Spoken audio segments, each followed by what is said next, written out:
Baik, bismillahirrahmanirrahim. Assalamualaikum warahmatullahi wabarakatuh.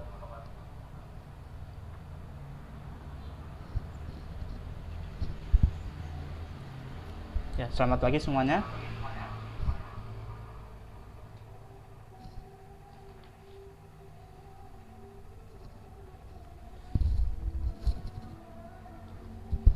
Terus, ya, bisa kedengaran ya? Ya, jadi, ya, kita bertemu lagi hari ini. Nah, kali ini kita akan membahas tentang ikatan kimia ya. Nah, jadi mungkin kemarin kita sudah kita belajar namanya konfigurasi elektron ya. Jadi kita akan meneruskan lagi.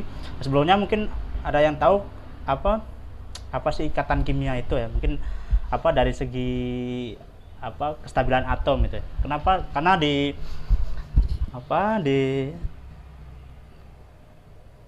dunia ini ya, semua atom itu tidak bisa berdiri sendiri.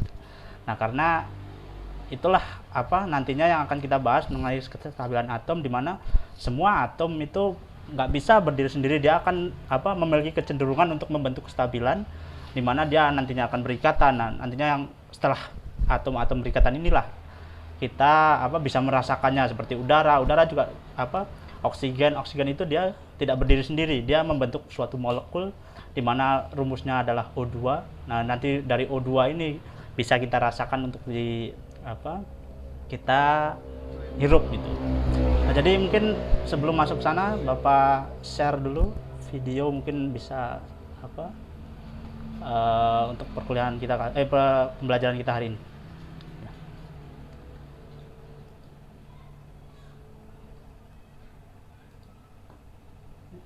Bisa kelihatan ya? Oke, bentar.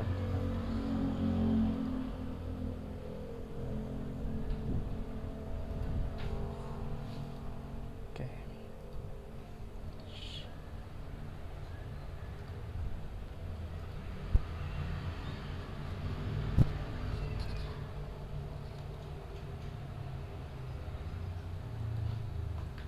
Nah, jadi ini. Nah, sebelum membahas ikatan kimia, nah itu ada materi dasar yang yang harus dipelajari ya. Itu namanya ikatan Lewis. Dimana ikatan Lewis itu untuk mempermudah nantinya kita belajar ikatan kimia ya. Karena dalam materi ikatan kimia ini dia bersifat abstrak. Kita tidak bisa melihat dengan secara langsung, makanya kita para ilmuwan itu menjelaskan dengan suatu peragaan yang dinamakan nanti struktur Lewis. Nah, jadi ini lambang Lewis.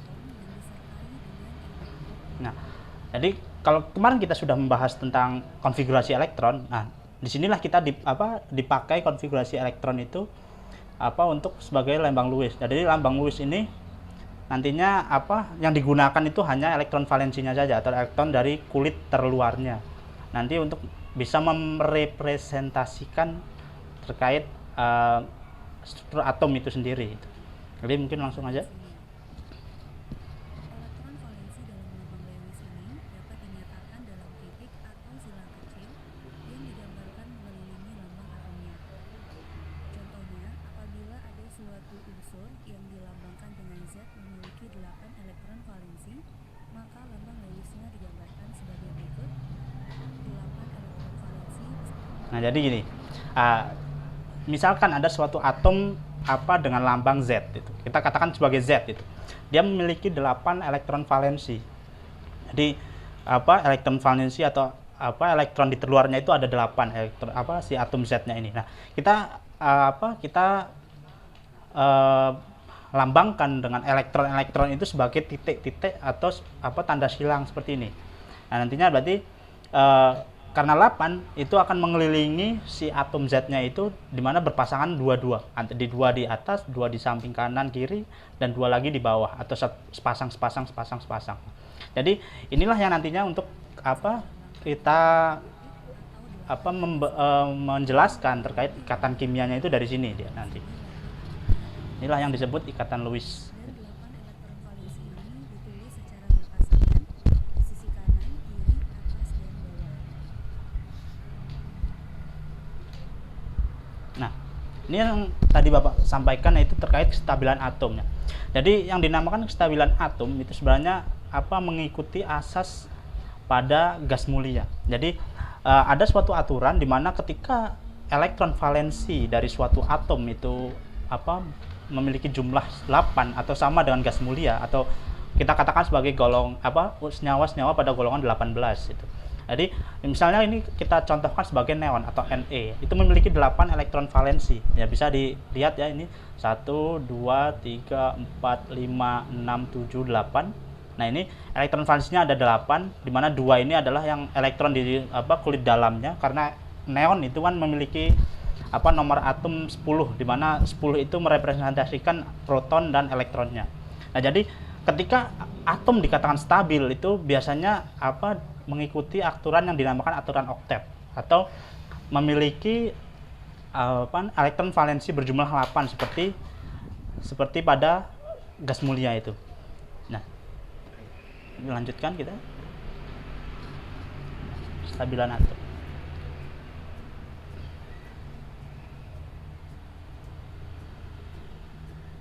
Nah, ini tadi unsur-unsur gas mulia memiliki 8 elektron valensi sehingga gas mulia bersifat stabil. Nah, kestabilan di sini karena ketika suatu atom itu memiliki elektron berjumlah 8 itu dia akan energinya cenderung rendah, jadinya dikatakan stabil. Nah, kemudian kita bandingkan dengan atom fluor atau F ini. Nah, dia atom fluor itu kan pada golongan 17 itu. Berarti memiliki elektron valensi berjumlah 7, berjumlah 7. Jadi dia masih untuk menjadi stabil atau mengikuti gas mulia, dia masih membutuhkan satu lagi elektron. Nah, itulah mengapa ketika ingin membentuk stabilan, dia akan mengikat atom lain untuk sama-sama berikatan, bekerja sama sehingga memiliki elektron valensi berjumlah 8 yang dimana bersifat stabil. Nah, ini sebagai contohnya. Jadi ketika atom fluor berikatan dengan atom fluor lain, karena atom fluor itu kan tadi butuh satu elektron lagi untuk membentuk kestabilan. Nah, jadinya dia mengikat satu fluor lagi. Nah, kemudian dia akan memiliki 8 elektron valensi sehingga dia akan menjadi stabil. Nah, mungkin bisa kita buktikan ini dari sini 1 2 3 4 5 6 7 8. Nah, jadi di tengahnya ini yang di 2 ini dia adalah ikatannya. Jadi yang dia akan bekerja sama-sama menyumbangkan satu elektronnya untuk dikerjasamakan itu untuk dipakai secara bersamaan. Jadinya nanti satu atom fluor dari satu yang sebelah kiri kerjasamakan dengan atom fluor yang sebelah kanan. Jadi nanti iuran ya istilahnya satu-satu sehingga nanti menjadi stabil itu genap 8. Nah, ini terkait kestabilan atom. Jadi mengapa atom itu cenderung membentuk ikatan sehingga kita kenal dengan senyawa-senyawa saat ini, seperti ya katakanlah udara misalnya oksigen. Atau oksigen dia tidak berdiri sendiri, tidak O saja, tetapi membentuk ikatan menjadi O2 yang kita sebut sebagai gas oksigen yang bisa kita hirup ini.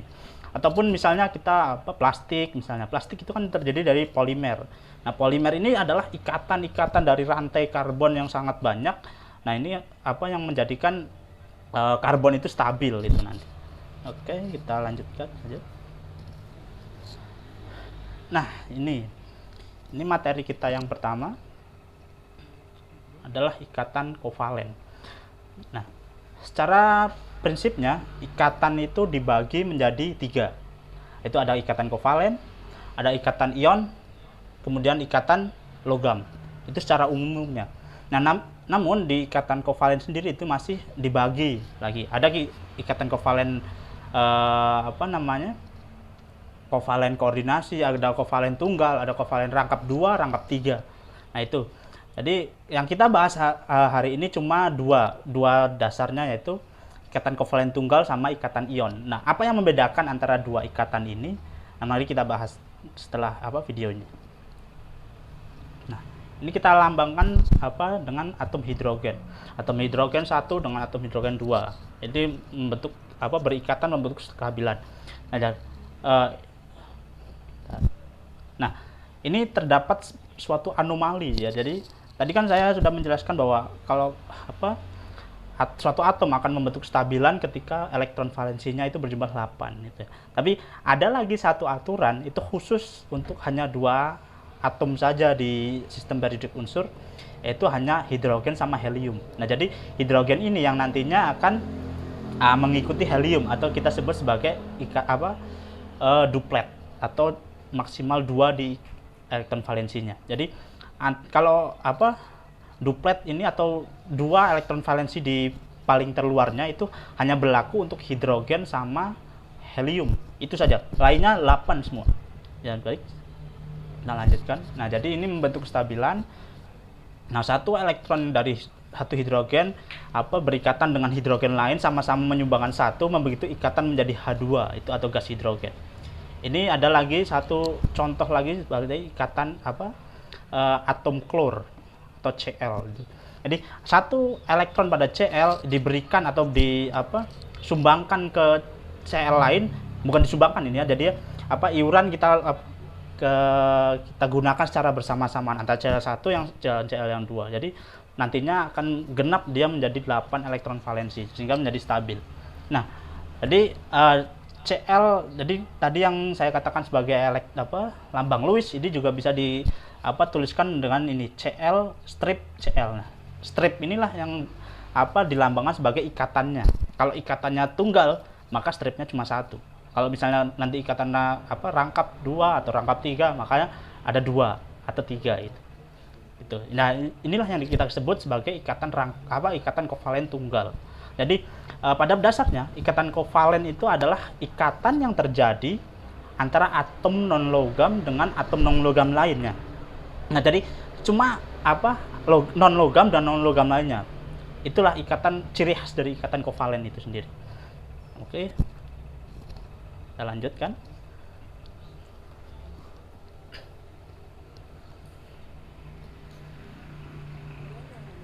Nah, yang kedua adalah ikatan ion tadi. Jadi kita fokusnya cuma ikatan kovalen tunggal sama ikatan ion saja. Nah, apa yang membedakan antara ikatan kovalen dengan ikatan ion ini tadi saya katakan kalau ikatan kovalen itu terjadi antara atom non logam dengan atom non logam lainnya. Atau misalnya sejenis tadi ada kita asumsikan sebagai H2, itu atom H merupakan atom non logam dari golongan 1, kemudian berikatan dengan H lain juga golongan 1 non logam, maka membentuk molekul H2 atau gas hidrogen. Ada lagi tadi kita asumsikan sebagai Cl2 atau klor. Klor juga itu merupakan non logam dengan kalau kita lihat di struktur sistem periodik unsur dia ada di golongan 17. Dia juga termasuk non logam. Nah, Cl dengan Cl berikatan membentuk ikatan kovalen. Nah, perbedaannya dengan ikatan ion ini dia terjadi antara atom logam dengan atom non logam. Jadi ada perbedaan, jadi logam dan non logam. Nah, itu yang membedakan secara prinsipnya antara ikatan kovalen dan ikatan ion. Nah, kayak elektrostatik.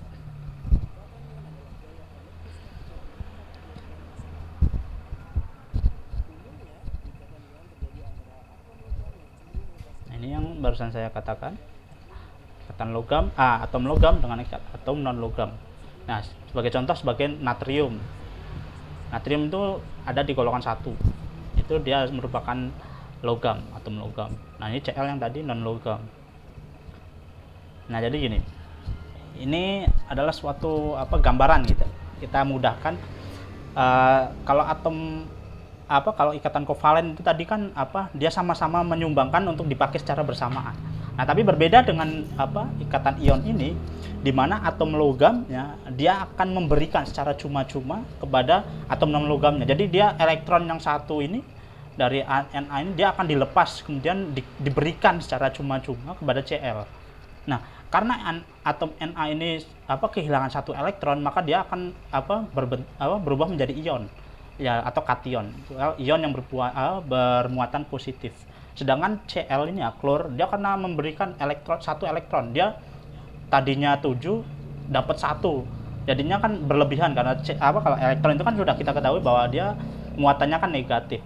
Udah negatif tambah negatif lagi, jadinya akan memiliki muatan negatif. Nah, nantinya karena perbedaan muatan ini antara Na tadi kan sudah memberikan kehilangan satu elektron, kehilangan minnya, maka menjadi plus. Cl tambah min berarti menjadi min. Nah, antara plus dan min itu kan dia akan ada gaya elektrostatik. Kalau misalnya kita bandingkan saja dengan magnet. Untuk magnet itu kan ada kutub utara, kutub selatan, ada plus, ada minus. Nah, ini nantinya kalau misalnya didekatkan ya nanti akan gabung gitu. Itulah ya perbedaan antara ikatan kovalen dan ikatan ion.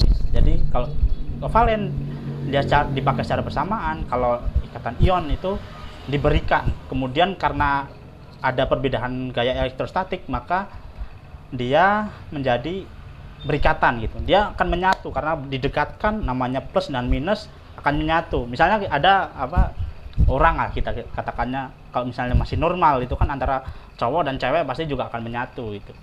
Beda kalau misalnya udah ada kelainan gitu kan, ada misalnya homo plus plus kok misalnya bisa nyatu itu kelainan itu. Tapi itu tidak berlaku pada materi kimia, terlebih di ikatan kimia ini gitu.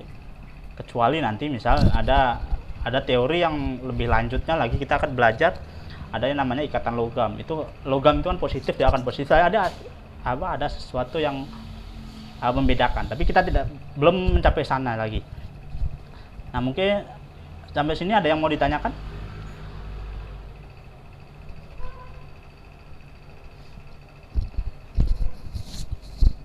Ya.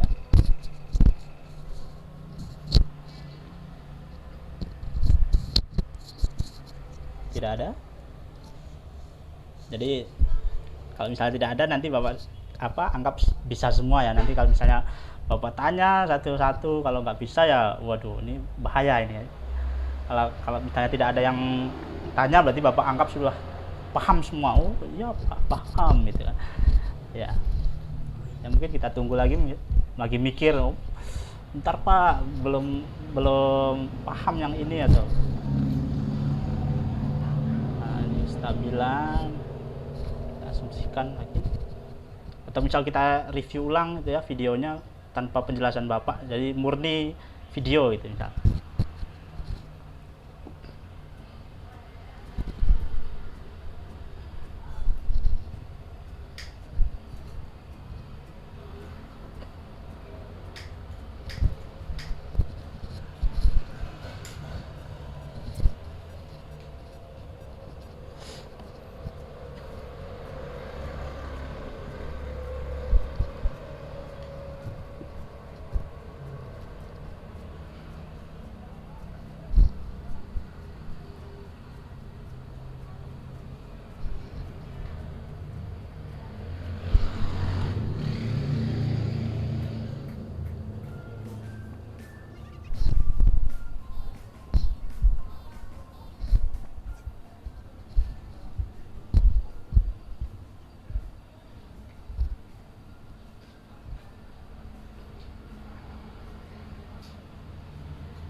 Ya, ini kalau misalnya ada yang mau nyatet, Bapak pause terlebih dahulu. Nah, ini hidrogen non hidrogen, satu pasang elektron digunakan secara bersamaan.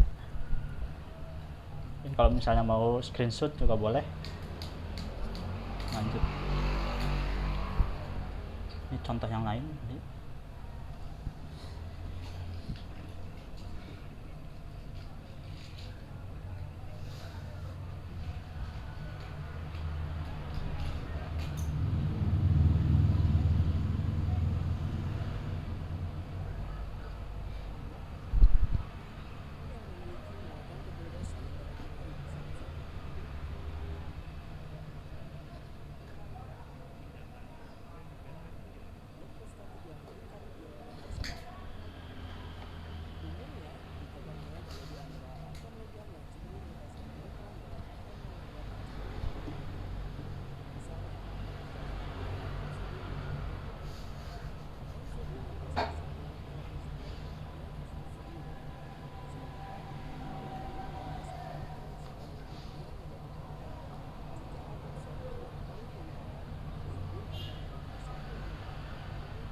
jadi itu mempelajari lengkapnya tadi.